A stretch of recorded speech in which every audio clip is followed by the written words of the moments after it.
జాతస్య హి ధ్రువో మృత్యుః ధ్రువం జన్మ మృతస్య చ తస్మాదపరిహార్యేర్థే నత్వం శోచితుమర్హసి.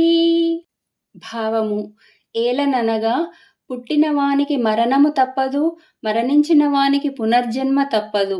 కనుక అపరిహార్యములైన ఈ విషయములందు నీవు శోకింపతగదు అని శ్రీకృష్ణ భగవానుడు అర్జునుడితో పలికెను. అవ్యక్తాదీని భూతాని వ్యక్తమధ్యాని భారత అవ్యక్త నిధనాన్యేవ తత్ర కా పరిదేవనా. భావము: ఓ అర్జున, ప్రాణులన్నీయును పుట్టుకకు ముందు ఇంద్రియ గోచరములు గావు, మరణాంతరము కూడా అవి అవ్యక్తములే. ఈ జనన మరణముల మధ్యకాలమునందు మాత్రమే అవి ప్రకటితములు అగుచుండును.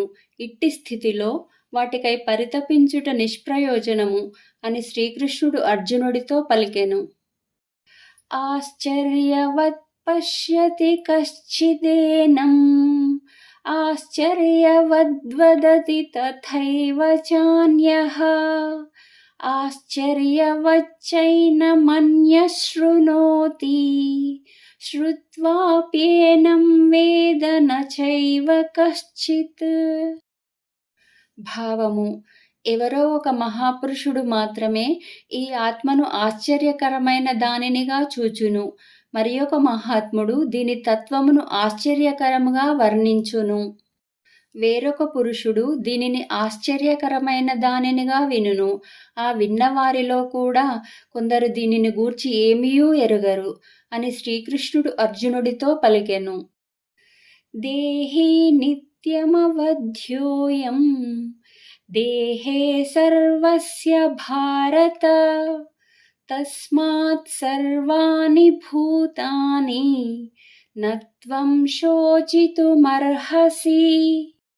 భావము: ఓ అర్జున, ప్రతి దేహమునందును ఉండెడి ఈ ఆత్మ వధించుటకు వీలు కానిది.